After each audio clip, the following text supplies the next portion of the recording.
Hi everyone, and I'm super happy to welcome you here, Jakob, for a new interview on this YouTube channel. I've been really excited about this interview. So Jakob, thank you very much for being here first. My pleasure. Really happy to have you here. So Jakob Kaergaard is a famous sexual energy coach from Denmark. He's been transforming men's lives for over 12 years, and he's coached over 2,000 men.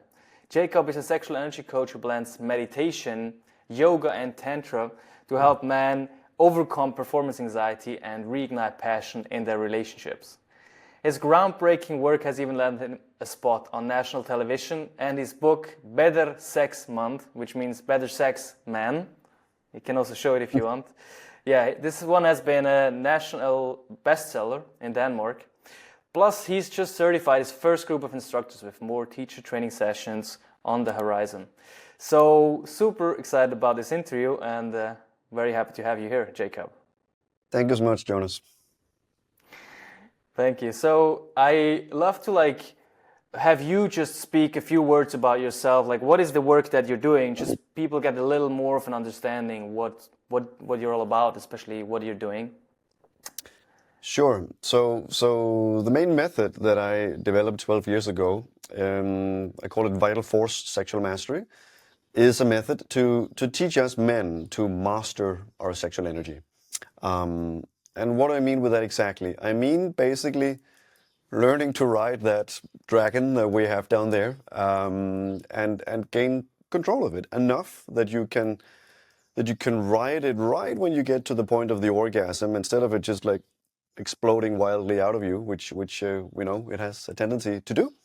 You learn to feel it first of all, and to be able to like build it up gradually, take it down, take it up, take it down, take it up. So you learn to master it like a wild horse, and then very importantly, you learn to move that energy upwards through your body, and indeed throughout the whole of your body during sex ultimately, because the whole problem for guys suffering from premature ejaculation, for instance, is that the sexual energy stays in the area around the cock and the pelvic floor, and sooner or later there's just too much energy and it's too intense, and it triggers the spasms in your prostate and the pelvic floor muscles, and boom, you come.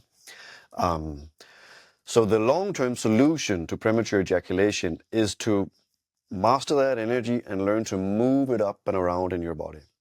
Because once you start to be able to contain sexual energy, not just in the sexual area of your body, but indeed in the whole of your body, you can contain 10 times more of it easily, without having to throw it out. That solves the problem of premature ejaculation. It also means that you can then store up sexual energy over time, which boosts your erection very much for those who are struggling with that. And the great plus, I think, for life as a whole, is that you will also experience more energy in your life, like in general.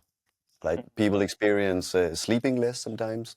They experience just having more energy at their disposal, feeling more drive, more passion, more inspiration for life, feeling happier. It takes less to throw them off course. It's just like you just stand stronger within yourself because you're more charged up. Sexual energy is indeed our life force energy, and if you deplete it through constant ejaculations, it's like then your battery is always like at maybe 20 or 30% full, or maybe even less. And if you start building it up over time, you will really notice very quickly that is like, wow, you stand stronger within yourself, and you have more energy for whatever you want to do in your life. And this shows like within just a few weeks, I would say, when you get it, and when you feel that the energy is moving from the pelvic and around the body, you have a noticeable difference within weeks. Yeah, and it's also fascinating because some people aren't really aware of that, but sexual energy is a driver for a lot of things we do in our lives, isn't it? Oh, for sure. And so if you're not aware of this driver, you're not in the driving seat. You're going to be driven somewhere, but you don't know where you're fucking driving, and you don't know how to drive there. Sure. So I believe this work is super important. It's And all I'm our curious. Yeah, all Yeah. our unconscious sexual desires you're speaking into there, sure. They can sometimes become even more intense when you charge up the sexual energy within yourself. Well, all the whatever strange kinks or passions that we have, they also get more energy. Which is Exactly. why when you start this practice, it's also important to combine it with some yogic and meditative practices that centers the energy and transforms it. Because Exactly. if you just charge up and you gain 10 times more sexual energy, but it remains sexual energy, then you're just going to be horny all the time and you can't focus on Yeah. anything. So you Yeah, have to exactly. have a practice of sublimation where you also transform the sexual energy into a more neutral energy, what we call chi energy indeed, which can be used for all the other things.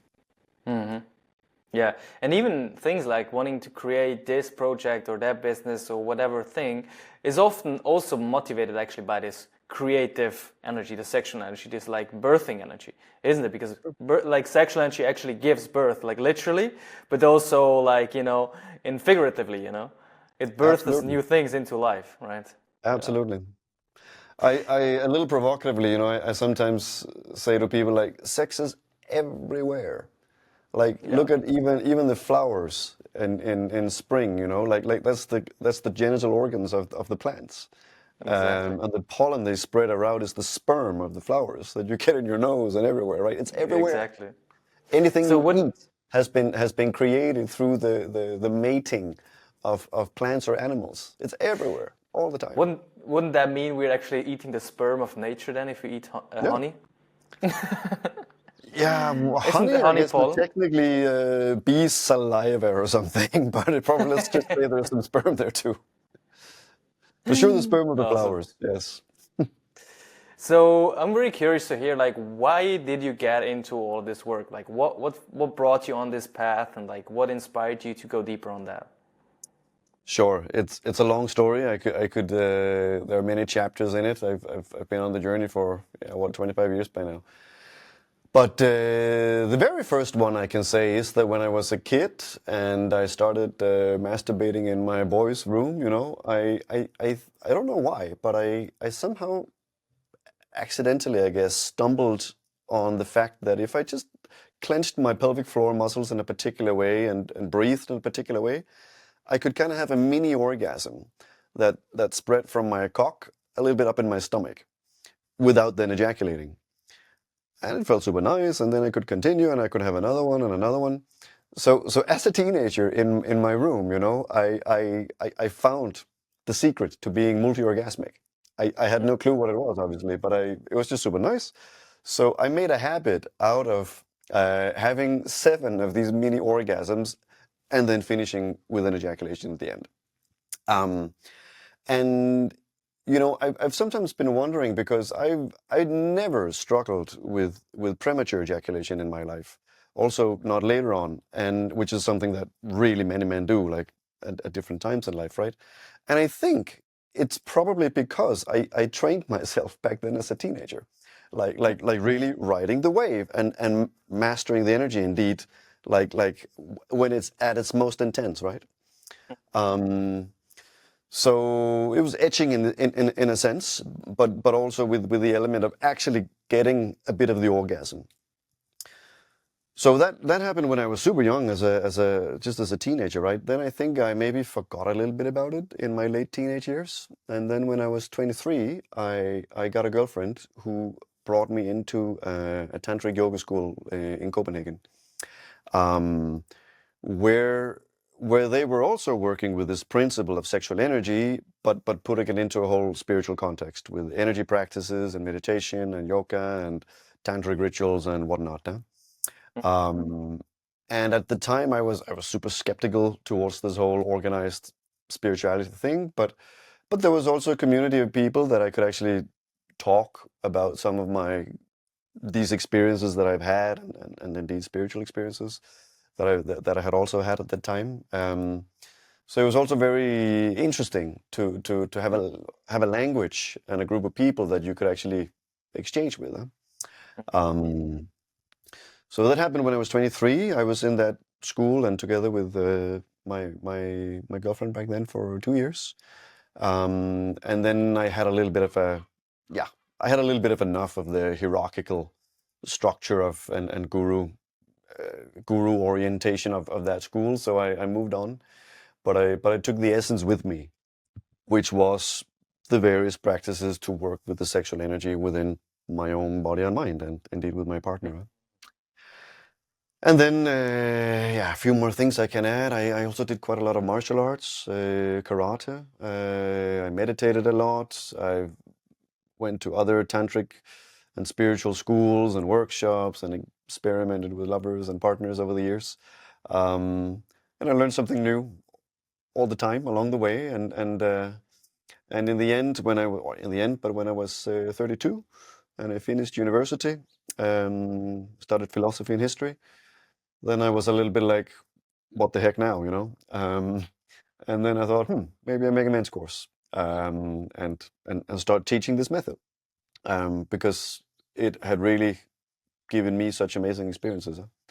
And I thought, when I looked a little bit around in the landscape, there's always been quite a lot of sexual stuff going on in Denmark. Like, I think we're a quite open-minded country in this respect. But when it came to tantra, there was quite a few things for couples, and also quite a few things for women, but virtually nothing for guys. And this practice is a little bit difficult in the beginning. You have to learn to ride the wave or walk on the knife's edge right when you feel the orgasm, but without it triggering the spasms that creates the ejaculation, right? So it requires quite a focus and discipline, and getting everything right in the beginning. Once you know it, it's like riding a bicycle. You just do it. But it takes some work in the beginning.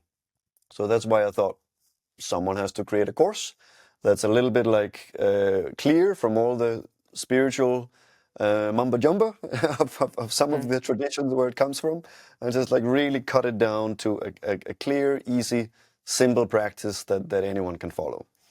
And that's what I did. So I took like the essence of what I had picked up over the years, and created something with the aim that it should be accessible to the average Western man, and it has proven to be so, and to work. That's a little bit the short story, I guess. Nice, nice. So as I hear this, because I think most of the people, when they're going about something or they're inspired by something, it's either they're driven by kind of this joy or fascination or passion or just interest, curiosity. And the other thing is also pain. Like, for example, when I say why I got into the whole personal development journey, there's definitely a great part which is like, I'm fascinated about human beings. I'm fascinated about understanding myself, about understanding the world, about understanding other people. Yeah. But there has also been pain. There's been like, I don't know how to handle this thing, or I feel insecure, or I get bullied in school, or whatever, how to handle this thing with women, or how to handle this thing with relationships and whatever. And I'm curious, is this all... Exactly. So yeah, I'm curious if you want to share, like you share the passion and the fascination part. Is there also another part of pain or like suffering or something like, well, I'm challenged by this, I need to like get this handled, that also brought you in this path? Oh, for me? Maybe that, yeah. No, I came mostly from the fascinating side, I would say. As indeed also, I think roughly half or maybe a little less of my course participants tends to come simply because they're curious, and they want to ride the orgasms. They, maybe sex is fine, but they want more. And the other half, or a little more, maybe comes because there's a problem that they want to fix. Huh? So both angles are of course legitimate. So no, in the beginning, I think I've always been a curious soul, Yeah. that wanted to learn, and I think I've always learned a lot through my sexuality, indeed. I think later on, after I started teaching, of course, one's own learning also continues, right? Of course. And I think then we come a little bit into the topic of sexual mysticism that I mentioned earlier, but like, and this is something that's still quite alive for me. I think I think exploring sexual fantasies and various kinks and desires is incredibly interesting.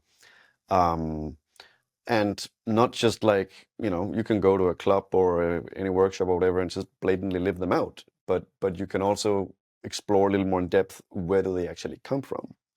Like if you have a particular fantasy or desire, like maybe taboo uh, desire of some kind, like where does it actually come from? Like what part of you does it represent that you haven't integrated or resolved yet? Um, and yeah, there you might say there have been some pain points also for me. So I think, once you open up to work really consciously with the sexual energy, and that's what's so great about it. It's a treasure house. It's a dungeon and a It treasure. is. It is. It is. I think Um, it's. I think it's also kind of normal. I think it's because it's so fascinating as well. Like it's easy to go into this like with this fascination, curiosity. Because when I got into the sexual energy work, it also wasn't out of pain. It was out of like fascination. It's like, oh shit, there's like a whole world there. Like I was like, you're looking at something, and it seems like this small little thing in life, but then it actually like it expands to being like almost everything in boom. life. Everything is somehow related to sexual energy and Sure, sexuality in one way or another. sure. But when you really go deep on it, then you start to see, oh, okay, so now I start to understand myself more. Why I experience this or that, or why I'm seeking this or that, which isn't necessarily always that good for me or whatever. You start to suddenly see, oh, maybe that has this background and that background and so on. Yeah, So yeah, true. that's awesome. That's awesome. So maybe before we go a bit deeper into all that, maybe like what is sexual energy for you? Like what's the definition? Because some people might be like, well, I have sex sometimes, but like what the heck is sexual energy? Like, well, what should I, what is this? How do you Sure, describe that? sure. I don't know if there is a single definition, but like I guess we all know the experience of being horny, right? Yeah. And feeling sexual desire. There is an energy, for lack of a better word, that is kind of like moving and Mm-hmm. rising in our bodies. We get warm. We feel this desire with all the elements that is. Um, that is what I would call sexual energy rising in your body. Um, Mm-hmm. on a little bit more of a specific level, like in the Taoist tradition, for instance, they call it Jing, um, which they say like is the yeah the base the base energy in our beings, like our fuel, so to speak. Mm-hmm. And they say that it's mainly stored as men in our testicles and in our kidneys, and also that we have a certain amount of it, and when it's depleted, we die. In tantra and yoga, they call it ojas.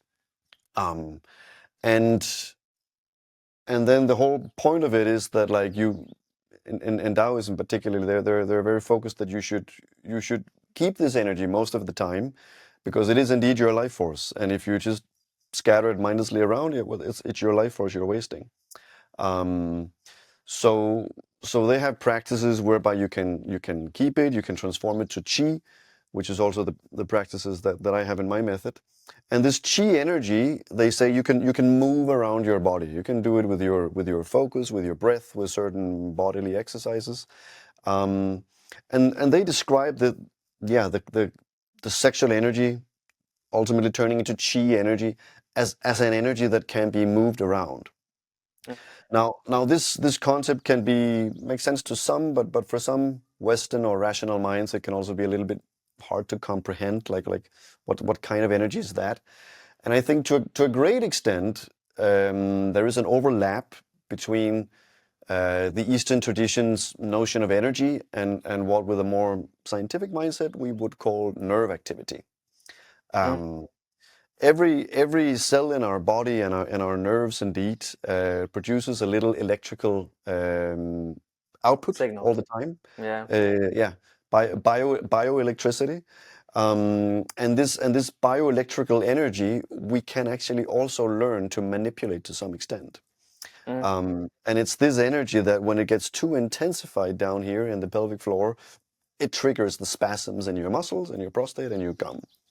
Mm-hmm. But again, as I said before, when you learn to move it and spread it throughout your body, um, then you're in control of it, and then you don't have to throw it out, and you can feel more charged up with energy. Mm-hmm. Mm-hmm. Um, but I think to a great extent we can understand it as bioelectricity and nerve impulses. Um, is one way to work with it. So, and I think because sexual energy is something that men and women have, right? Oh, for sure.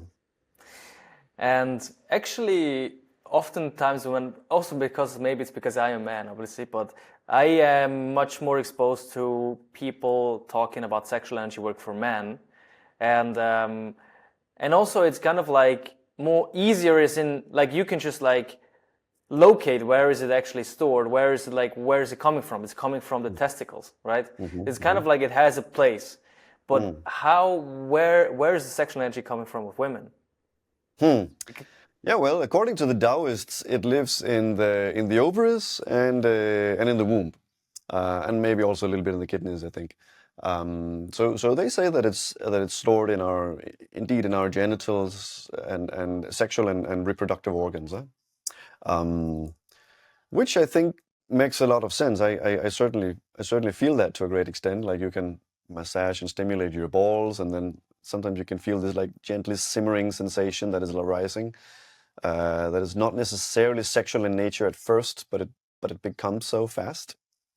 That said, I think it's not as clear cut. I think it doesn't only live in our genital organs. Like I think, sometimes you can have people who like seemingly do the practice completely right. They're perfectly sound and healthy, and they pleasure themselves tantrically. They work with their genitals, but they just don't have a lot of sexual energy. Um, there can be like individual reasons for that, and hidden health reasons or stress at work or whatever. But if you rule out most of those factors, then still there are these differences. And I think sometimes it really also matters how you live your life. Like, are you, say, in a relationship that maybe does not allow for you to express certain parts of your desires? Um, then your genitals might be in perfect shape, and you might do loads of tantric practices, but psychologically you're inhibiting yourself. Mm. So yeah, it's not only a matter of your physical body and doing the right exercises there. There's also a strong psychological component, um, which brings us to the topic of shame and working with removing that um, in your practice. Yeah, awesome. There's so many topics we could go deep Sure, into. Um, so actually, I'm curious because you said you started this whole, let's say, journey as in like in a more kind of school or more of like a way where there's like a heritage of something that you're learning in this yoga school as a for sure. tantra, was it a yoga or tantra school you said? It was both It was both.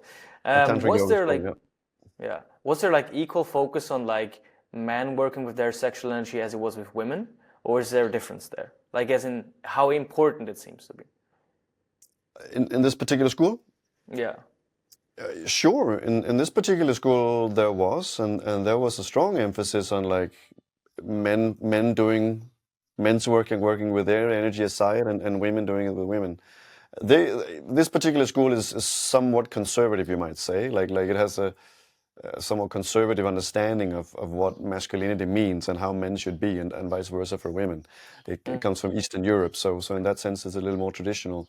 I don't agree with their notion, um, but as a start and as in getting getting a proper understanding that there are these differences, there are something we can call more masculine and feminine energy, and what is the difference?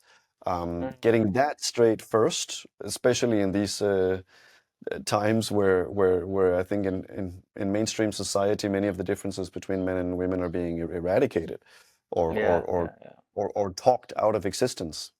I think it's Mm, important to realize that there are these different energies.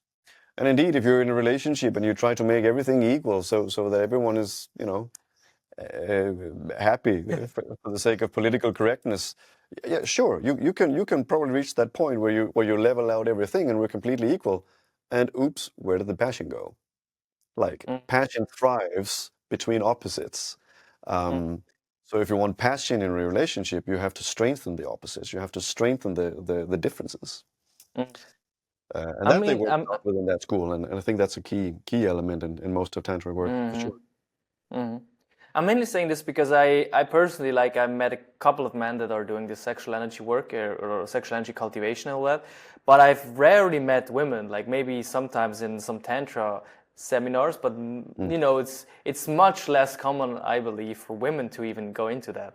And obviously you're a man coach, as far as I understand. I'm not sure if you Uh-huh. work with women too, but you must have some Occasionally. more idea of that too. So I'm just curious, before you go more into deeper work on in terms of the men, but like what's actually happening on the women's side, and why is it possibly that they are not really that much into that work? Or maybe that's just my perception, but as far as I've seen, it's not such a big thing among women as it is among men. Would you know, like, why is that? Well, one answer could be that it's a little more important for us as men Mm, because we simply lose more life force through mm, ejaculating than they do through having a normal orgasm. Women's genitals they are built a little more tantrically than we are, in the sense that their genitals are sitting inside of their bodies, right? So if a woman has an orgasm, even if she tends to have like what I would call an explosive orgasm, where she like rubs her clit really intensely and comes really fast, most women do experience that they lose some energy from that kind of orgasm. But mm, still, her genitals are inside of her body, so a good amount of her sexual energy still remains in her body. mm. Whereas if you come with a full ejaculation, it's shot out of you, right? And you feel it afterwards. Huh? There can be Yeah, yeah. occasions where you feel less of an energy loss after ejaculating, but in most cases we do feel the loss quite a lot. Mm, So I would say, actually, I think for many women, I think the work is more to. I think the main work for us as men is to learn to become multi-orgasmic and indeed to separate orgasm and ejaculation. That's the key for us. If you mm, can do that, then you can start surfing the orgasms, having 3, 4, 5, 6 orgasms and feeling more and more energized. That's really the game changer for us with the bodies that we have, our male body. For women, I think they have a lot of sexual energy, most women, and actually most of them have way more than men do. For them, it's more a matter of liberating it and allowing themselves to fully feel it. mm. Um, As in liberating from shame or stuff like that, yes, or liberate, yeah. yes, yes. Liberated from shame, like there's a whole, if you're too sexual, then you're a slut and blah blah blah, all that stuff, right? Um, Mm, and it doesn't, and then of course there's a balance. It doesn't mean that you should just like uh, be completely promiscuous and fuck around unless you really want to. mm, That's your free choice. I think as men and women we should still be mindful how we use our sexual energy, because it is indeed a strong force, huh? Um, but to carry your juiciness and your sexiness with you as a woman and not shut it down. Um, for cultural reasons or whatever, to have it alive in you and with you, mm, that I think is one of the key practices for women. mm. And I believe personally, like, there's more women that, at least that I meet or that I see, that are on some level more intuitively attuned with the way that the sexual energy is affecting their relationships and the way they're speaking. Mm. For example, they're way more able to, use their sexual energy to get something, or to, to Mm. like have an Yeah. influence on an interaction that men are. Most men are like unable to consciously deal with that, because it's like almost like almost you have like this might sound a little funny, but you have this weapon that if you know how to use it, you're gonna get anywhere, you're gonna get anything done. If you don't know how to use it, it's gonna destroy shit, but not where you want it to be destroyed, and it's gonna move things, but not where you want things to be moved, right? That's Because that's a good way to put it. Yeah. it's like either you're at the effect of it or you're at the cause of it, but Yeah. it's gonna have an effect in any case. It will. It's a strong horse, huh? And if you're afraid of it, like being throwing around stuff as you mentioned there, right? So you suppress it instead. That's also going to have an effect because it's your life Exactly. force. So then you Exactly. might start feeling depressed or lack of inspiration for life or whatever, right? Exactly. Fatigue or getting more ill or whatever. Like either way, it's going to have an effect. Exactly. And I Yeah. think Yeah. that's maybe here we're approaching what I would call maybe an ideal, which I would see that ideally you are you're you have unobstructed access to your sexual energy. It's alive and thriving. It can move unobstructed up and throughout your being. But you're also so much in control of it and so much in control of your hitherto unconscious sexual desires and whatever that it doesn't just grab you and take you off on a whim. Mm, That you can keep it centered and flowing and still being very conscious about what you do with it and where you direct it to. mm. And that is, of course, an ideal that we can strive towards. It's easier said Exactly. than done, Exactly. but Yeah. but Yeah. Yeah. uh, but that I think is the ideal. I have another idea that's coming up, and that's actually a coach that I've been following a lot. It's called Brian Bajan. He's Hmm. like an embodiment coach. He actually said that sex itself is like from the energy polarity is actually feminine. What do you think about that? Like the act of sex or sexual energy, or Yeah, the act of sex. is feminine. Yeah. That That doesn't sounds. mean that obviously men can't have, but it's interesting. Like it's something that has been like kind of like sticking in my brain because in some ways it doesn't really make sense, and some other ways it does. But isn't like why it comes up is because I think that like women have a more natural inclination to like understand this world somehow. Obviously, they if they aren't all like conscious of that, but I think the moving on sexual energy is somehow something like because it's energy awareness and it's like emotions and it's kind of like a little bit related to emotions as in it's not emotions but it's energy that's Mm. moving. Most men are so logical they're not even there at all, and so it feels like maybe that could be it's just like I'm just like rambling on here, but I think this Mm. could be a reason why it's harder for men to get a handle on this or even be conscious or learn to like move this energy and be conscious of it because it's coming from a more energetic embodied experience which is more, let's say, related to emotions or a space of like you No, know no. You know what I think it is. No, I actually just think the problem is that most of these practices hitherto has been explained in a way that is women's language. Like if you yeah look at yeah yoga yeah yeah teachers and tantra teachers and whatnot, personal development, blah blah blah, like 90% of teachers in this field overall are women. Um, mm-hmm. so they speak women's language and they speak to women and that's just what they're used to. Like I think Mm-hmm. I think men can absolutely learn this very fast, but our Mm-hmm. approach and our way of learning is just different than it is for women. Like we Mm-hmm. need it to be clear cut, spelled out. Do this, then do this. Don't do that. Be careful with this. Like a very meticulous instruction book. Mm-hmm. Clench this muscle, breathe this way, etc., etc. Then I think men get it very very fast. We just need a little bit more of a clear step by step plan sometimes. Mm-hmm. Um, so Makes maybe, sense. yeah, I don't know if there was an answer to your question, but no, sex as such, I think, no, is of course it's both. I mean, you need both to make the Yeah, energy yeah, move. yeah. Obviously, obviously, Even yeah. for homosexual couples, you also often have a clear understanding that one of them is more feminine and one is more masculine. Mm, So polarity in this sense is not only limited to the physical gender. I also mm. have a strong feminine side. I, Of I, course, I, yeah, I love to play with that. I think we need to find that dance and balance within ourselves also. yeah, And, yeah, and yeah. we I should mean, be I wasn't aware. saying that it's feminine as it's a woman. Like you need a man and a woman. You need polarity, Yeah, and you all have polarity anyways. We both have masculine and feminine polarities, like men and women have. Each absolutely. one has both, right? So it's definitely not a matter of that. But so let's see. So you're saying basically for men the language needs to be different, and there's just a couple of things that men need to know.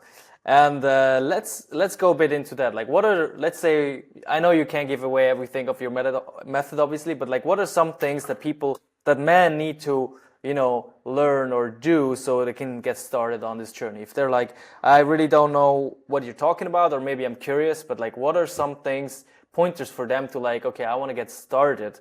How could they get started, and how could they get, on this path of sexual energy work, sexual energy transmutation, maybe better sex, orgasms, multiple orgasms, whatever? Sure. I mean, I would say read my book or take my course. It's all there, and book is going to be translated to English fairly soon. But if you just want to have an idea about it for now, like the very first thing you can do is to locate the muscles in your pelvic floor. Um, there are some muscles there that control your penis and control your anus, and they are essentially the bottom of your pelvic floor. If you didn't have those Mm, muscles, quite quickly your organs would be hanging out between your legs. So they are super important, and they are vital for your sexual function, for a lot of health functions, and indeed also for your ability to control the ejaculation and separate orgasm and ejaculation. So first thing you can do, and you can do that even right now as you're watching this video, you can like start locating those muscles, clench them a bit, get a feeling of them, and start exercising them.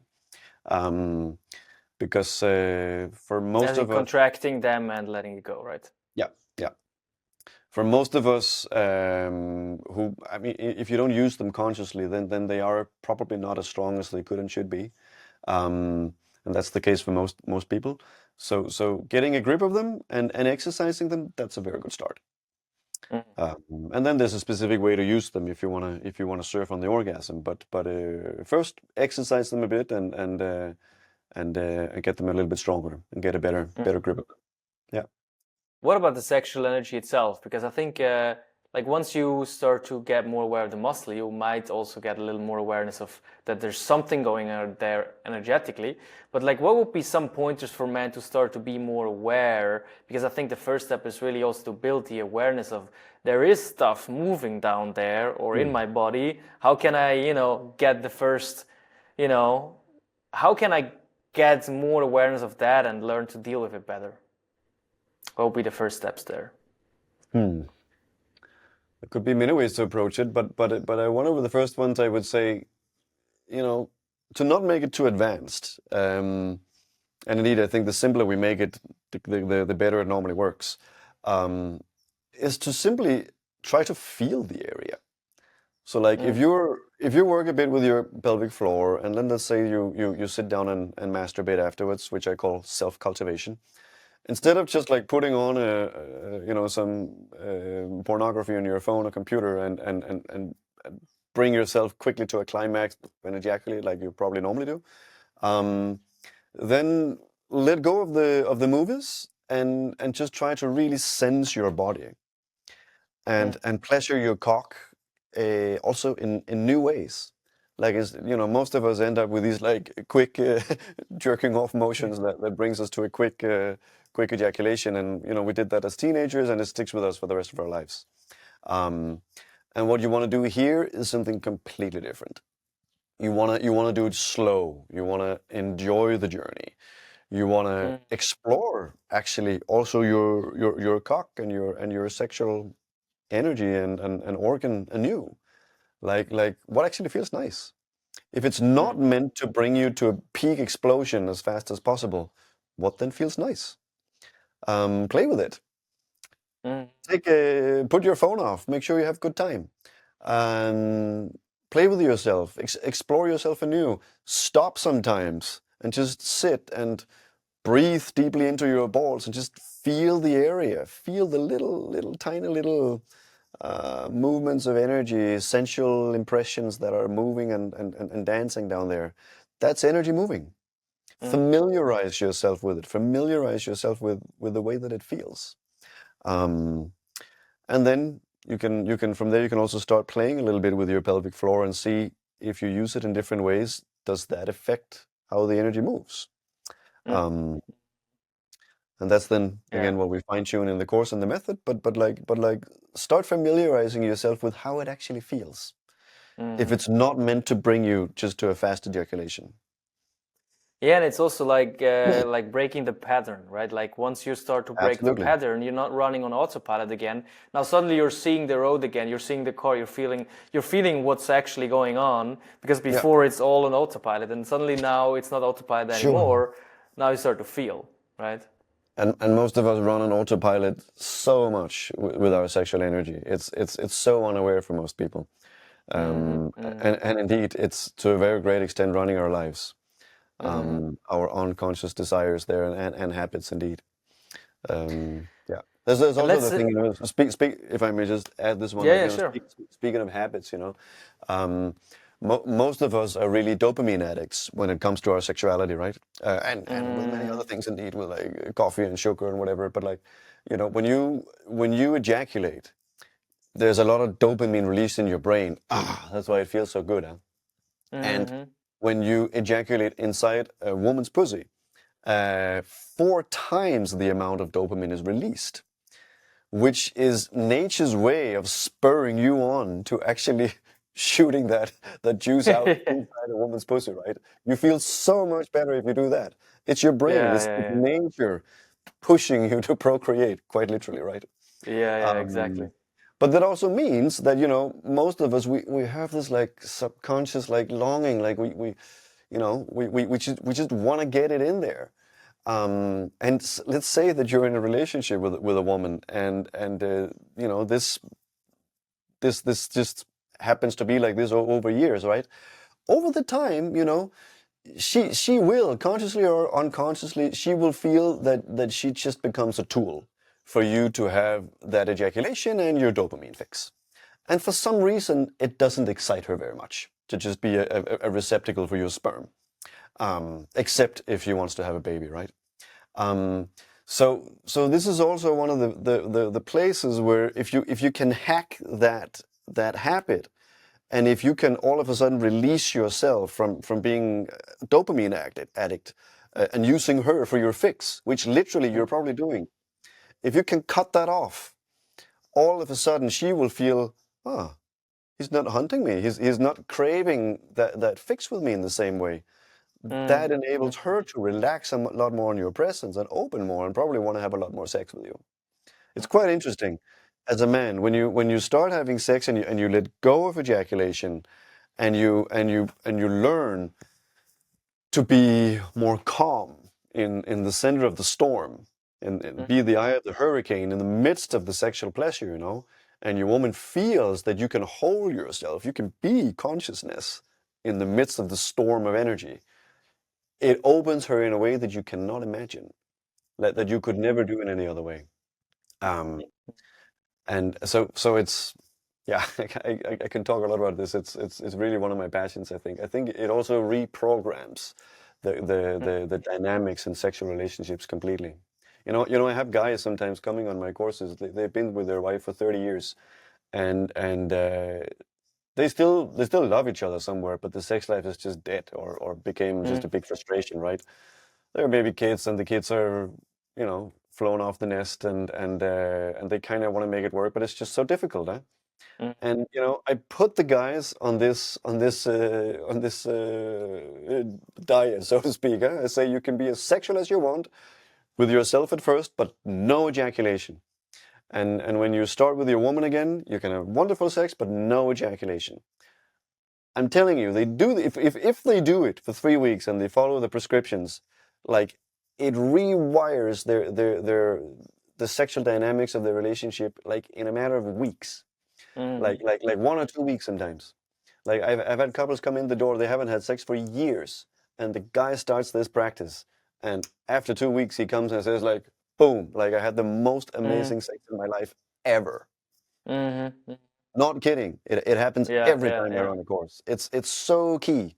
What Mm, and this is what we don't think about sometimes, huh? But like, what you do with your own energy, how you hold yourself and your own energy, affects massively your relationship, and also your relation to women that you're not in a relationship with. mm, And it's can very subtle, but women, as you say, women are very in tune. They're very intuitive. Huh? They sense these things. They don't mm, maybe exactly know why, but they just sense. there's something with that guy over there. What is it? I'm strangely attracted to him. I don't know why. Well, Mm. it's because you are more centered. You're not just subconsciously like, like a dog, like waiting to have a little bit of a meat bone. It's almost like you can even expand this to the whole life. It's like this Sure. situation with the woman in bed and having sex. It's like there is all the storm happening, all the Hmm. storm happening around you, but I'm like, I know where I'm going and I'm on my track and I'm not getting distracted or taken over by the storm. And the same thing with life. Like life is challenging me, bringing this challenge and that challenge. Like, how can I handle this? If I know, okay, the storm is happening, but I'm still on my path. It's almost like you're Sure. playing a mini life. And once you start to play the mini life, you start to play the big life better, right? And Good way to put it. yeah, it's Yeah. really it's really fascinating, and also at the same time, I think for most men, it's the most challenging thing, like being around a woman or women in general, because Hell yeah. it's just playing that bigger game in a small scale, and we're afraid of it. We're afraid to really deal with it and all the Sure. stuff that can come up because there's for some reason in our systems it's just wired all the triggers, all the things that are like challenging us, making us grow and having us have an amazing life, or at this or the other end of the spectrum having a really shitty life because of all the challenges that it can bring up. Absolutely. uh, It reminds me, I think there was one of the older Indian gurus. I don't know if it's Ram Dass or he was describing different yogas. So like different spiritual Schools of yoga. practices you can have in your Yeah. life, right? And he mentions also the couple yoga, like Yeah. the yoga of being in a relationship, right? And he says it's possible, but it's one of the more difficult ones. It's definitely easier to be a monk or Exactly, to exactly. handle your And own body and energy system. it's really fascinating to see because the idea of being a monk at some point was for me like quite interesting. I was like, oh, I'm gonna be Sure, a monk and then go meditate on my own and whatever. And sure. and and I realized at some point that for me, and I think for many people, that would just be running away from life, would be running away from the real challenges. Because, yeah, it's a challenge to go outside of the life and just have another life being in a cave and meditating. Mm. But it's even more challenging being in this life and meditate and really like be present when these challenges are coming up. Because if you're in a Oh yeah. cave, the only thing you have is the weather and all this stuff, but you don't have And your all the inner world, which can emotional. also be quite a Yeah, big thing. it could Yes, also be a huge thing, obviously. It can also be a huge thing, but as in like I think because also on some level humans are just wired to be relating with other people, like being in for sure. relationships, be it like a relationship in a classical way or just like friends or anything. And Absolutely. so yeah, it can just bring so many things up. Yeah.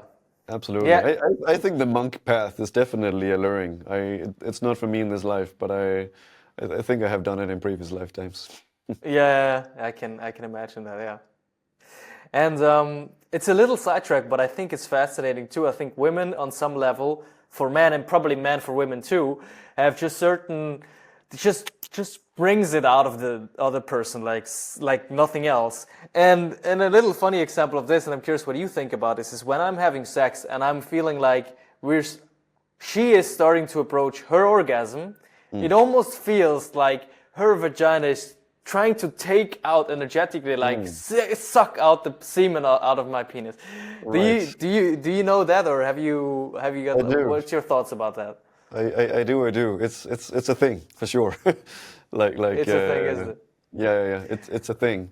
Um, if you're doing it with a partner and you want to have like a tantric relationship and an energy cultivation practice together, this is something I would bring her attention towards.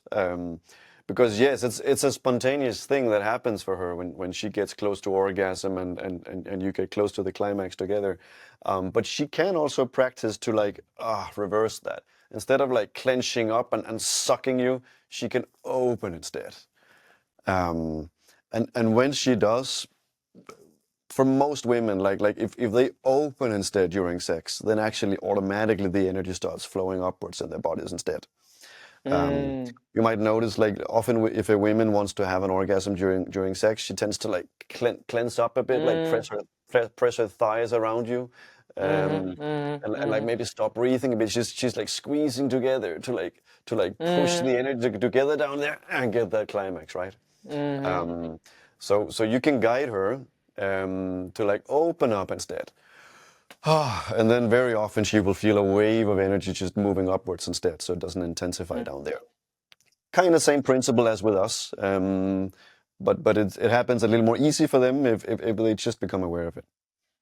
I think because sometimes it's like they're actually clenching, let's say they're clenching their PC muscle or their legs or anything, but sometimes they're not even necessarily clenching anything physically, but it still feels like energetically they're sucking it out. They're like Yeah, yeah. somehow. It's true. And still though, if with the physical body you do the opposite motion of opening instead, then the energy tends to also follow sooner or later. So it's still a good method, I would say. Mm-hmm, mm-hmm. Interesting.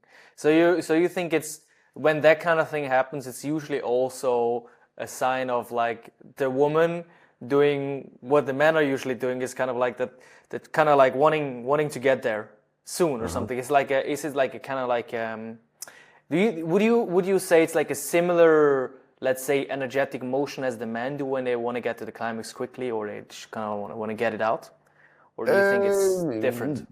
Mm, Similar, but not completely. Like after all, she does have a pussy and a womb, right? So she wants to suck your sperm in. Yeah. The motion Where is exactly the opposite, but it's yeah, yeah, but it's still keeping the energy down there in that area, mm-hmm, which in both cases tends to lead towards the orgasm. Huh? So mm-hmm. so same but different. Okay. So in But, terms but, of okay, let's but even then, I would say, even if your woman has a strong vacuum cleaner sucking sucking energetic thing going on, as a man, if you got your own practice going, your own tantric monk practice of moving the energy upwards, and you're really strong in that, then she can suck as much as she wants, and you still move it upwards. It yeah. requires firmness and discipline of practice, but you can absolutely get there. Mm-hmm. It's possible. Yeah. It's also the same thing as in not like wanting to outsource, as in like if it's almost like it could turn into like wanting to outsource the actual work I need to do to Yeah, her. It's like, well, yeah, if you yeah, just yeah. didn't suck up my semen, I wouldn't ejaculate. It's like, well, what Sure, if I got my shit together better? Then I wouldn't even sure, have to do sure, that. sure, sure. But yeah, obviously, if And both are on the it's same also, path, then and it's also like psychologically like maybe investigating yourself a little bit and like seeing like yeah, okay, maybe I like this idea of keeping my sperm and recharging up my energy and this and that, but maybe a good amount of my subconscious parts actually just wants to fire it off, huh? Um, exactly, yeah, then you gotta exactly. maybe have a dialogue with those parts and say, okay, I hear you guys, but that's not what we're doing right now. Yeah, Get yourself aligned. Also your unconscious desires and parts, and then it will be easier. And Mm-hmm. just adding on that note, it's not that ejaculating now and then is wrong. I mean, there are some tantric schools that say you should never do that. I don't tend to agree. The Taoist practices from China and the Far East are generally more relaxed. They tend to say you can ejaculate. Once in a while, you should just keep it most of the time. And I have indeed experimented with both over the years, both like holding it for very long periods and also like playing with different intervals. And I think it does make sense for us to ejaculate now and then as men, even when once we break the habit of always having to ejaculate when we're sexually aroused. When we break that habit, it's still natural for us to ejaculate sometimes. Um, you should just keep it more often than not, um, simply because you will feel better. It will strengthen you. You will feel like a better version of yourself. And how often you then have to ejaculate, that's up to you. I recommend that people try to go to a 3-week period of being frequently sexually active, doing a lot of yoga in that period, so that you supplement all the extra energy. And after that, you can ejaculate and you can experiment with finding like what is the length of your natural cycle as a man, because I think we do have a cycle, much like women also do. Um, But if you can go for 3 weeks, then you can be pretty sure that you go through what I call the wall, um, which is the point you come to after like 7, 8, 10 days, where your sperm deposits are full, and you start feeling tension and pain in your groin and your testicles, maybe even a bit up in your kidneys. That's the hard part for us guys to get through that Mm. point. And if you get to that point and after 8 days you ejaculate, well, then you just start over. Huh? But if you go through that wall, you keep on being sexually active, you do a lot of yoga, and this is what I have to stress, you have to do the right exercises to supplement the energy, particularly in that period. Otherwise, you just end up with pain and frustration, and Mm. worst case, you can have a little injury. Mm. Very, very, very rarely happens, and it's rarely something serious. But you can like create a little like yeah, pressure on your veins or something if you don't do any sublimation practices at all. So that's Mm. important. Mm. Um, but if you do that and you come over the 8, 9, 10 days, then you will magically experience that the pressure tends to go away. Mm. And like half a day before, you were like running on the walls with sexual desire and feeling super frustrated and maybe tension and pain in your balls. Half a day later, it's gone. Mm. Um, and that's simply because the body learns that, okay, all this extra energy and semen that I'm not shooting out, I need to do something else with it. And that's exactly what the yoga teaches your body. It teaches you to like reabsorb the semen and use the nutrients and the vitamins in it for something else, Mm. and recirculate the energy as well. And once that circulation gets going, it gets a lot easier. Mm. And that happens when Interesting. you go over the 8, 9, 10 days. Hmm. There's a Let's lot of say information, but no, in that's my perfect. experience, That's I perfect. think that's interesting. Yeah. Exactly. So let's say guys at the point where he's done some self-pleasuring and he's like got some awareness of the energy. He's able to move the energy a little somewhere, but where should he move the energy? Let's say he feels the energy. He's like, okay, now I can move it somewhere, but where should he move it? Sure. So the yoga practice that I have chosen and designed tends to ground. It lifts the energy and it grounds it in the higher chakras. Um, Typically, we have like a surplus of energy down here and a little bit less energy in the higher chakras. So, and especially when we do this practice, we build up a lot more energy down here. So you move it upwards and you ground it in the higher chakras. Now, then we get into a little bit of the differences between the yogic and tantric practices from India and Taoism from China. Because in Taoism, they tend to move the energy up the spine, Mm. circulate it down again, and ground it in the stomach. Mm. Whereas the yogic practices tend to bring it up and focus it in the higher chakras. Different, like, so in the yogic and tantric, it's more like a one-way street upwards, and the Taoist tends to move it around. Now, Mm. there are merits and there are pros and cons to both methods. I have found in over the course of the years of my teaching that it's most hard for people to move it up in the first place. So that's why I chose a set of exercises that focuses particularly on that. Also, I think the Taoist practices rely quite heavily on visualization, and on having a really strong meditative focus. And most people don't have that nowadays. We're way too distracted with our smartphones and other crap. Um, so I think those energies tend to work a little bit less, which is where I think the yoga exercises, because they involve a physical position of the body more, even if you're super distracted, they still work. Mm. Um, so What I about find them to have the best results. mhm. What about the idea that when you bring up energy too much into the higher chakras, but your root chakra is not rooted enough, or your sexual chakra, because it builds up from the ground, right? And then it goes up into, like, let's say higher and higher energies, those in terms of Sure. frequency. If you're not ground enough, what happens if you bring up a lot of energy up here and then you don't have the grounding down there, and it's almost like a tree that doesn't have any roots? How do you approach that part Sure. or that idea? if you work a lot with your sexual energy as you do in this method, like you pleasure yourself, you work with your pelvic floor, all of these are practices that root you in the lower part of the body. Um, so your grounding happens there. From there you bring it up gradually. I haven't seen anyone having any serious issues with that. Maybe a few guys that had a little bit of a tension headache in the first days, but it tends to disappear.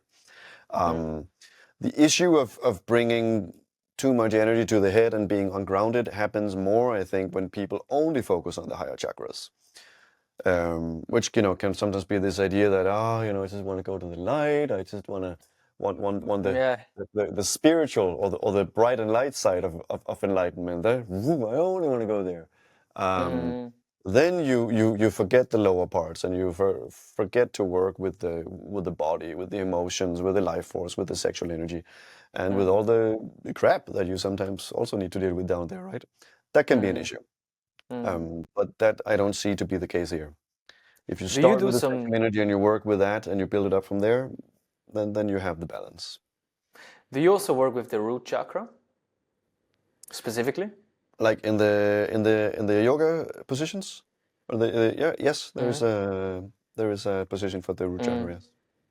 It's fascinating because I've been mostly I've been following a couple of sexual energy teachers. I've also had an interview with another guy on this channel a couple of years ago, and I do see quite a bit of a difference between the Taoism and Tantra ways, because I haven't Sure. had that much exposure to the Tantra way, but at Taoism, they usually say you can bring it up, but just don't leave it up there. Just bring it down again. And it's just it's a fascinating, different kind of approach. But also, what I do have to say, generally speaking, the Taoism people that I've seen have also not been really It almost feels like there's something lacking in the whole Taoist tradition. They haven't been as holistically as I would like to. Let's say, a lot of people. You probably know Mantak Chia, right? Sure. Have you been to any of his seminars or done I have some of his actually. work? Yeah, I've been to a week-long training with him. Nice. Yeah, me too. I've been training with him in Paris, and I do believe that his whole system and what he does is very fascinating. And yet, what I've also heard is that his whole school is falling apart.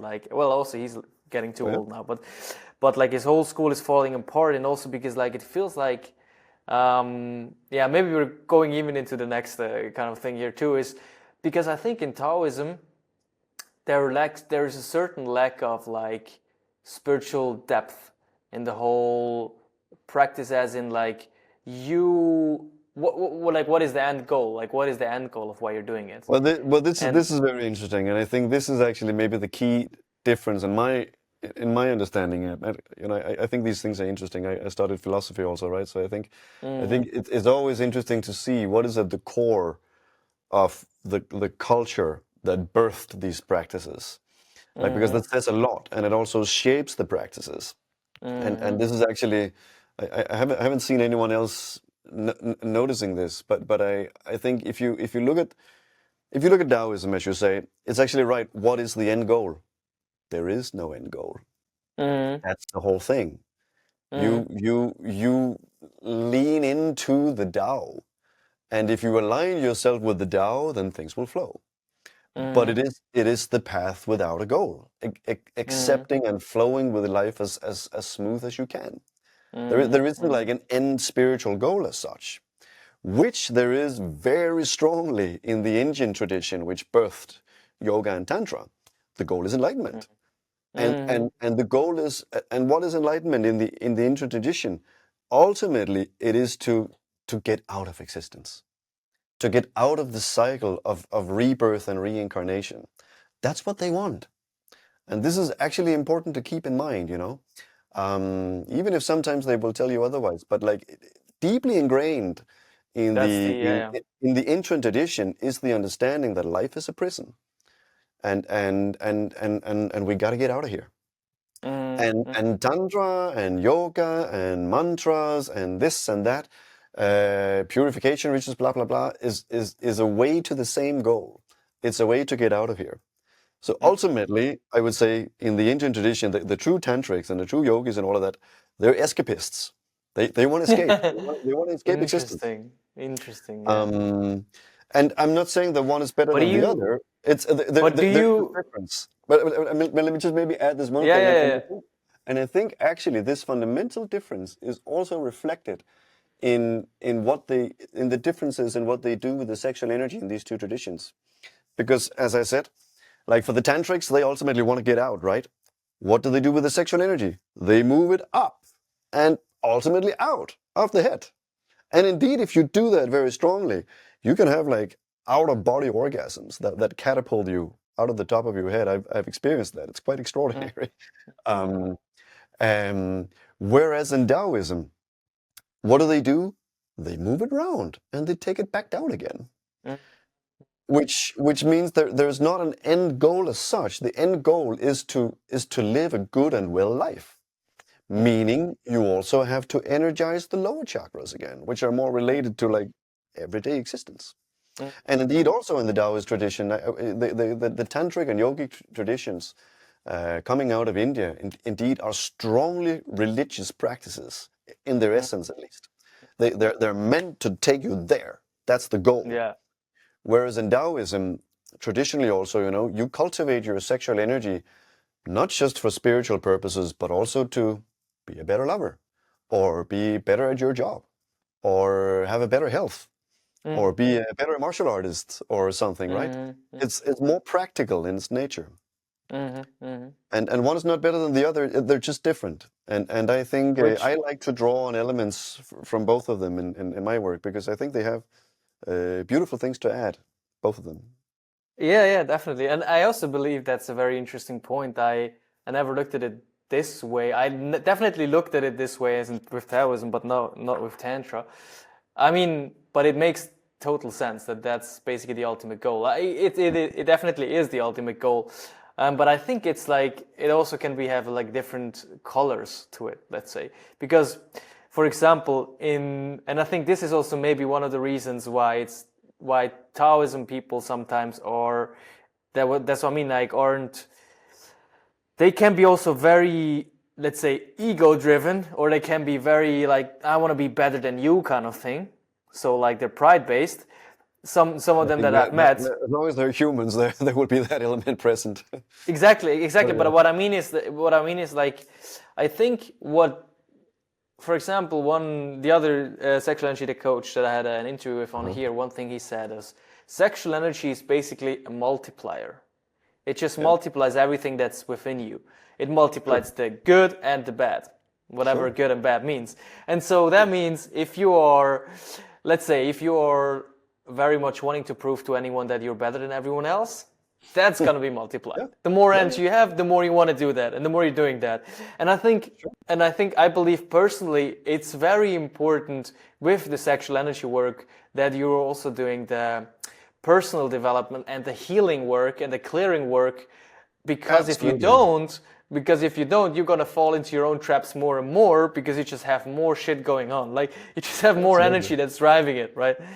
And I think Absolutely. that's one, let's say, advantage of the tantric idea, that is like in order to be able to get to enlightenment or whatever, you need to clean up first, because otherwise it's hard to get there. Sure. I don't know if the Taoists don't have that approach, and indeed there are also many They different sub-schools in Taoism and Tantrism, so it's a complex yeah. picture. Huh? But in general, I could not have said it better myself than what you said there. It's absolutely true. When you enhance your sexual energy, it enhances everything within you.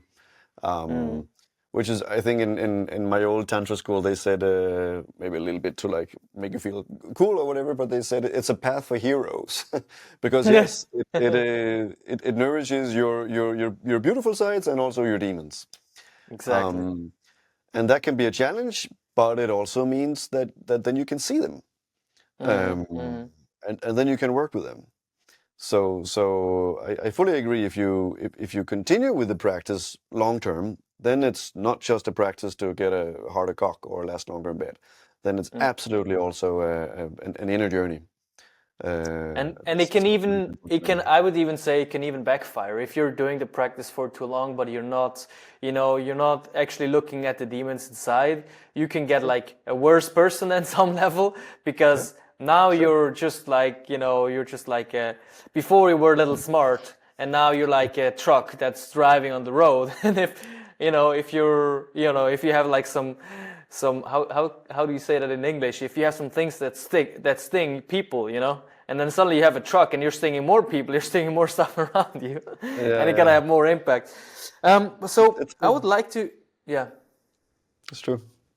I would gonna go a bit more into the idea of like the whole like healing part of the sexual energy journey, because in Taoism, I mean, I've done a lot of my own healing work, and I'm doing it with clients, with releasing and other tools that are also kind of like energetically based. And Taoism, they're doing a lot of basically. The main thing they're doing is inner smile, which is you're smiling to the inner organs and all that. Beautiful technique. It's beautiful. It's very beautiful, yeah. And then they're also doing these healing sounds, which is also related to the organs. And they're doing the healing sounds to like basically clear out the baggage that you're having within your organs, within your body, and then that can go even deeper into like the how do you say that? I even forgot the English word. Wrist? No, not the wrist. Like the whole bones and everything. Like you're basically clearing everything in your whole system by doing some of these healing sounds and stuff. So I'm curious, how do you do healing work, or how does Tantra do healing work, or whatever? Like, what is your approach to this part of the sexual energy work? Could be answered in many ways. I think it's definitely very good when you start on this journey to do some deeper, should we say, cleansing work, right? And like aligning your energy system.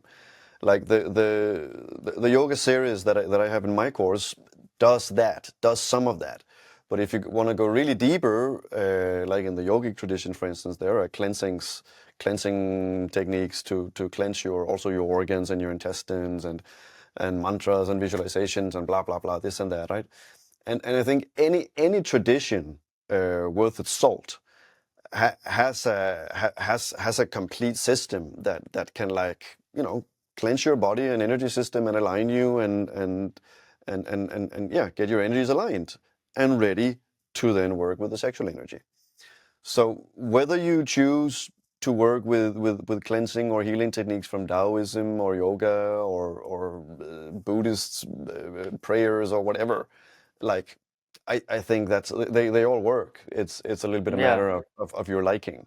I've indeed done years of practice in several systems over the years. Like I did a lot in yoga. I've done a lot of Vipassana meditation, which is also a way of cleansing, like simply by scanning your body meticulously for hours and hours. I was in a spiritual school in Italy called Damanhur for years, where we also worked with similar but different practices to cleansing and aligning the body and energy system. So these are great. I think that's a little bit a matter of personal preference. Yeah, absolutely. The important thing once you get started with something like that is continuity. That you actually do it for long enough that you get the effect, right? Then I would say nowadays, and how you can work with healing in specifically in a sexual context. I would say the most healing thing is actually to be witnessed, witnessed and accepted with love. Anything with it, actually, in a sense, I think that's the only spiritual practice you're ever gonna need. Literally, like if you can meet everything within yourself, just with acceptance and love, and feel it as it is, as it manifests in your body in any given moment, then gradually you will make yourself whole. That's how it works. Like, we have all our subconscious and suppressed parts, and as long as they are flying around and being suppressed and whatever, we're not whole. We're scattered humans. And if you try to live a spiritual life and be more and more present and cleanse yourself and work with your sexual energy, all of these subconscious parts will gain energy, and they will come up and they will present themselves to your awareness. Mm. And that can be challenging because maybe you suppressed stuff that you definitely didn't want to look at, and it cannot be very nice to see it or feel it. But that's what heals it. If you can meet it with love and acceptance, then it can come home, and then it can start transforming and become an integrated part of you. And you can do that also in a sexual setting, right? I mean, I think many of us have probably had the experience, like if you make deep love with a partner and it gets really intense, sometimes maybe she can start crying, or maybe even in the deep orgasm, like tears and stuff can come out that can be sometimes quite intense, right? And indeed, it can also happen for us, for men, right? If we allow ourselves to release. Um, and if in that moment, let's say it happens to a partner, if in that moment you can just hold your partner and just be absolutely okay with her feeling what she's feeling, not having to fix her, not having her emotions to go away, this or that. You don't take it personally, you think it's about you, whatever. Just be there and hold her.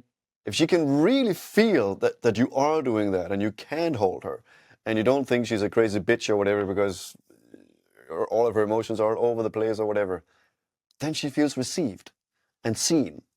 And she's gonna love you like you've never experienced before, if you can make that a practice, and you can do that just sometimes at least. That's what heals. Presence and Yeah, love. yeah. It's as simple as that. And especially if you can practice bringing those qualities, and that's a meditative spiritual practice indeed. If you can bring that into a sexual setting and embrace whatever comes up there with love and presence, wow, that can be so healing, because especially in the sexual setting, there's so much shame that many of us carry around, right? So if there gradually you can open the package and unravel what you have in you and your partner have in you, you can see and you can embrace that. Wow, that's healing right there for you. And you don't need And a particular tradition or a teacher or guru for that. It's I mean, once you get it and you start practicing it, it happens and it unfolds. And it's beautiful because I believe, honestly speaking, that what you just said, like this essence of being really present, holding with presence and love, whatever is coming up, that is actually the essence of any healing in any tradition. It is.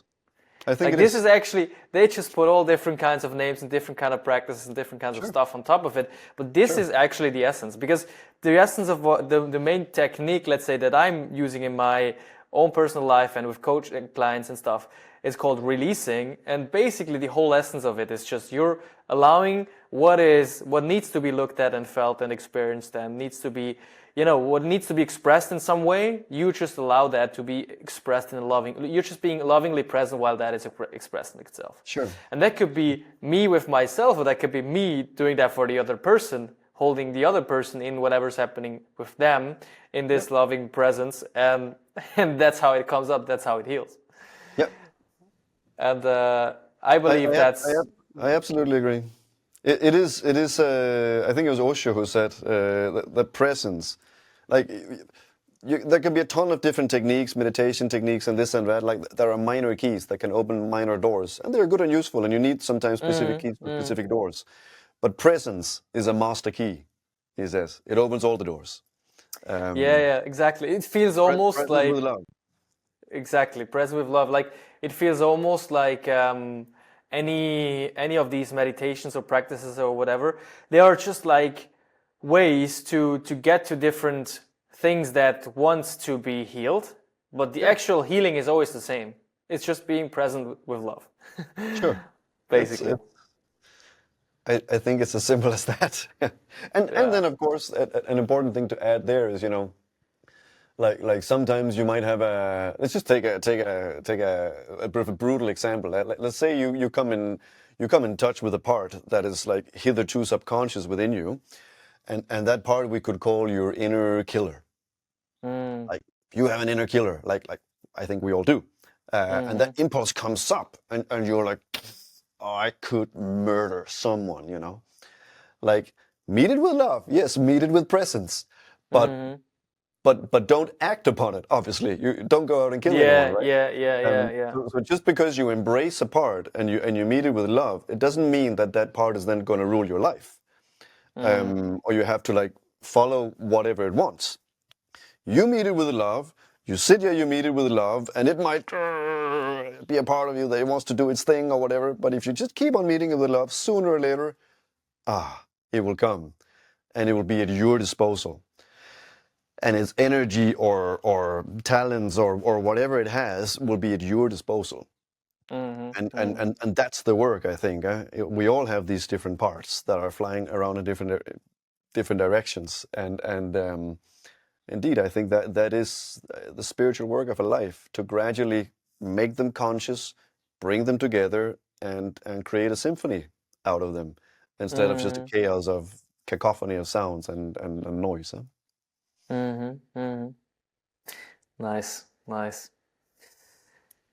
Um, in terms of the practices that you're doing, do you want to share any kind of like what the approach in the tantric system that you're using is to like healing work, or is it just kind of like the essence of what you said, or do you want to give any more ideas for people to Mm. see how you're doing that in your system Oh, I would say, specifically?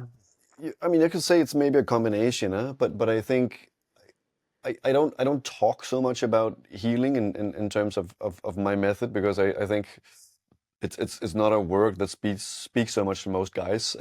Like Yeah, yeah, we often want to fix something, right? Like I'm coming too fast. Help me. Okay, yeah. sure, I can Mm-hmm. fix that. Mm-hmm. It's not a healing as such, Mm-hmm. but Mm-hmm. on a deeper level, if you do the practices, they will also be healing on a deeper level. Like Mm-hmm. once you start making your sexual energy conscious, you start working with it conscious, you start softening up or changing your sexual habits so that your sexual life force can flow and nourish the rest of your body, healing happens.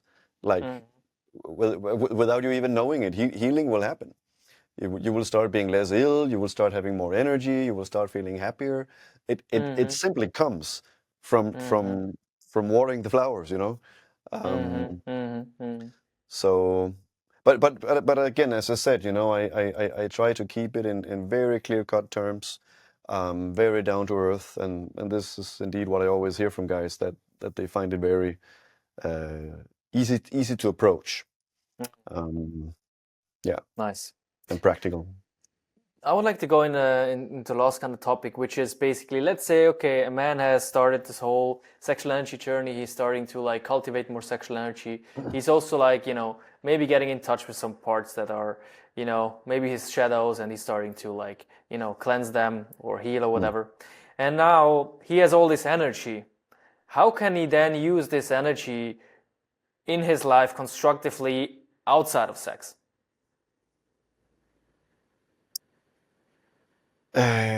Yeah, this is a question I often get, and I think that there's a maybe almost a little bit boring answer to it, because I think, in a sense, it happens by itself if you do the Mm, practice. mm, Like if you start cultivating and increasing your sexual energy, and you do the yoga exercises, so that it doesn't just remain sexual energy, but it gets transformed also to chi energy, as we spoke of, mhm, which is the more neutral kind of energy that can mhm, nourish your body, your organs, your thoughts, your emotions, your inspiration, whatever. Um, then it will happen. mhm, You will simply feel more inspired. You will feel like all of a sudden maybe doing stuff that you didn't feel for a long time, simply because you have more energy and it goes in the right places. Um, so do the work, and you will automatically feel a benefit also in the rest of your life. Now, then there can be, of course, personal concerns or whatever. Let's say you're someone that has a great inspiration, you want to do something, have a gift to the world or whatever, but you feel inhibited due to stuff in your upbringing or your culture and blah blah blah, then you might also need to do some therapy work on shedding some of those limiting beliefs and other things that are weighing you down, right? Um, Mm. so given where you are personally on your journey, you might need to combine it with therapy or other tools. But the practice in itself will definitely be felt also in the Mm. rest of your life. Do you do any, because some people, sexual energy teachers, both for men and for women, they say they do some kind of manifestation things or whatever, meditations, or like you're consciously using the sexual energy to, like, draw things into your life. Do you do any of that, or do you have any experience with that, like doing, let's say, specific rituals or meditations or things to like kind of Yeah, channel that energy consciously? that's also a good question.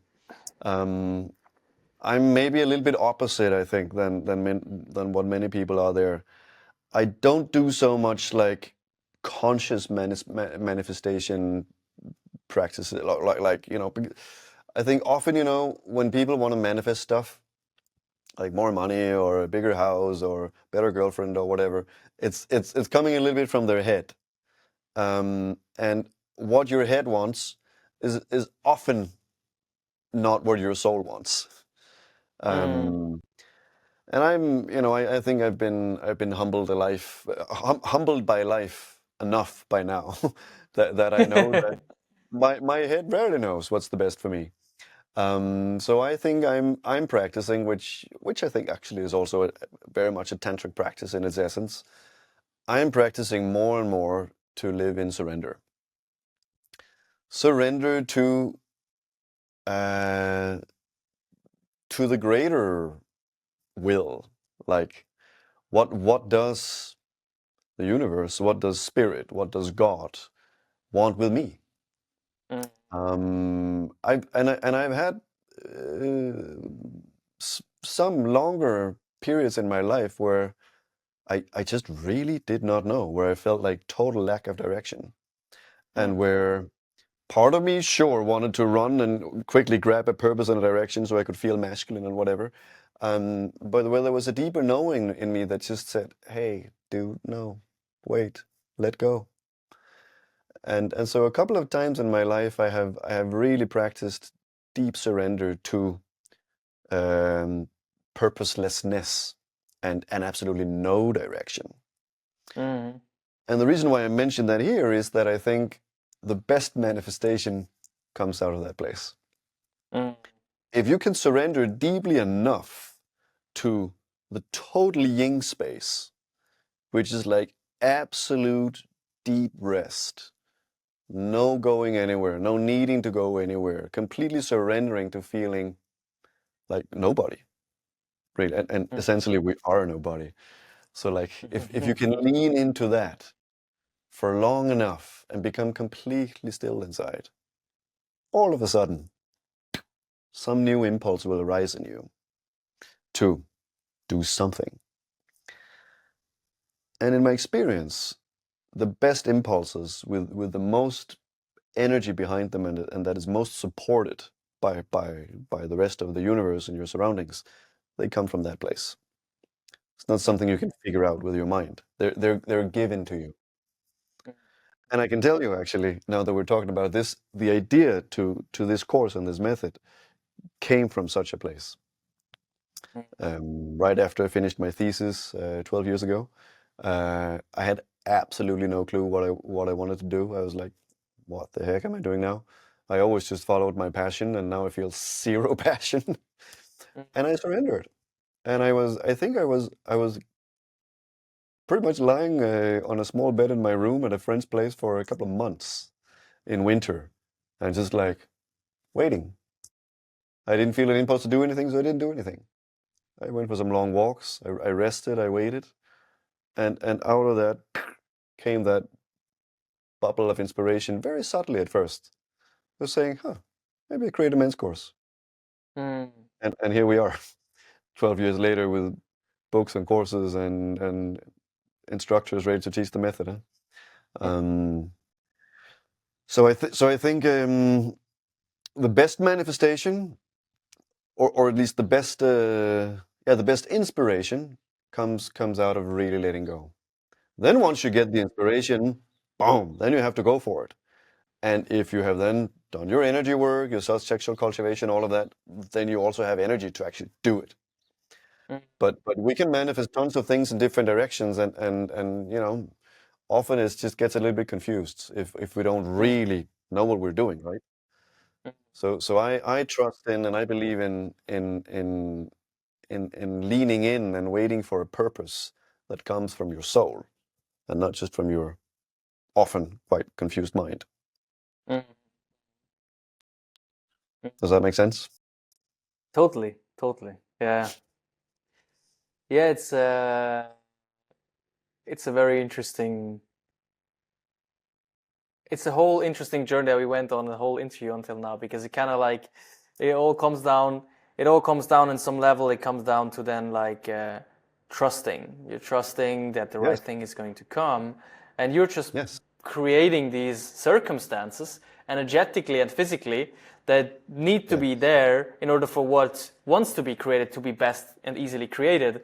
But you don't necessarily have to like, Yes. okay, now I have to figure out what's the thing that I'm going to manifest, what I'm going to do, what I'm going to create. You just have to build the surroundings, and then it's Yes. almost like, I Be an empty create this, vessel yeah, to receive the inspiration. Yes. tend to receive, but you're not just like an empty, cold, vessel that doesn't contain any life. You're like a Sure. vessel that's alive, that can, Sure. conduct things, or Mhm. you're creating that surrounding that's necessary. But then what actually is going to create it through you, you don't necessarily need to even decide. It's going to be Sure. happening through you, and you just create the perfect circumstance for it. Very well put. And it's also very much, I guess, maybe to some extent surrendering to the idea that there is a greater plan. And Mm. I mean, here we get always almost maybe a little bit religious, huh? But like I feel there is a greater plan, and it's also maybe, yeah, allowing yourself to maybe become a tool for something greater. Mm-hmm. Mm-hmm. That is not just fulfilling your personal needs or goals, huh? But also contributing on a greater scale, huh? Mm. And sometimes they go hand in hand. Like, I mean, of course, my work here has also been benefiting me. I've been making money. I have a good life. Um, Of but but course, but yeah. but it's through something that benefits a lot of people, huh? And also, Um, it's almost, yeah. There's a different touch to it, as if it's like I'm gonna have to prove to everyone that I'm that I'm so good, or I'm gonna create this because I want to create this, and then I can. There can be some kind of icky feeling around that. Whereas when you're like you're listening, what is calling for me to be brought into the world, rather than hmm, what I think I need to bring into the world, which is our mind is always going to be, acting on limited information. It will never yeah, have all the information it needs. And so if you can just let go of the whole idea of trying to know what it is, then yeah, maybe the best thing can happen, which we could not ever come up with, or limited information in our mind. How could I sure, come up with this idea? And suddenly when I listen, it can happen. So yeah, that's yeah. And I beautiful. think also the more we live this way, I think it's also a little bit like we peel layers off an onion, like because things that come up from that place of deep silence and emptiness are I think, in my belief, are somehow also related to your personal karma or story here on earth. Mm. And I think what I've experienced is that if I follow those impulses and work with what comes out that way, then that might last a month, a year, 12 years, whatever. But sooner or later, it's done. Like Mm. like I it's it's done. Like that impulse, Mm. that work, that thing, whatever is like, it loses its energy, Mm. and then it's time to lean in again to the unknown.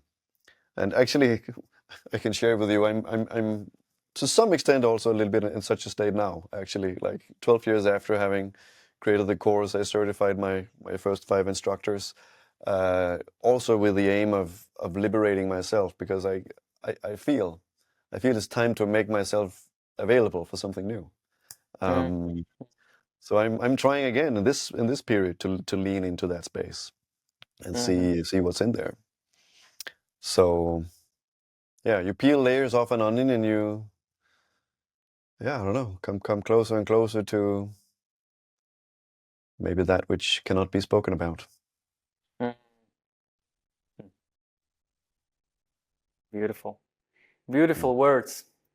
I think this is we're slowly approaching the end of this beautiful conversation. I think it's getting to this natural, fade out and beautiful message of deep spiritual messages about life that we now came to. Sure. Is there anything you want to add or anything you want to say before we get to the closing of this interview? Obviously, we're gonna share all the resources. You can talk about it after, but in terms of the actual interview. No, I think I'm quite happy.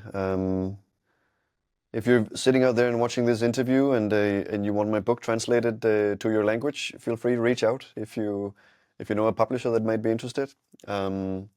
It's a bestseller in Denmark by now, so I assume many of them would be interested. I think I want to bring the message out. Other than that, I would just say whatever you do, whether you work with me or someone else or whatever, be conscious about your sexual energy and how you use it, because it shapes your life. Whether you work with it or not, it shapes your life. And it's a very potent creative force. So make good use of it. Yeah, well, totally. And so if people want to work with you or want to do your course or your seminars or something like that, you read your book, how can they find you and your work? Sure. So you can find me at vitalunit.com. That's my English website. There is info on the online course for the practice that is there, and coaching with me, and other resources. Perfect. We will link all that in the description of the video.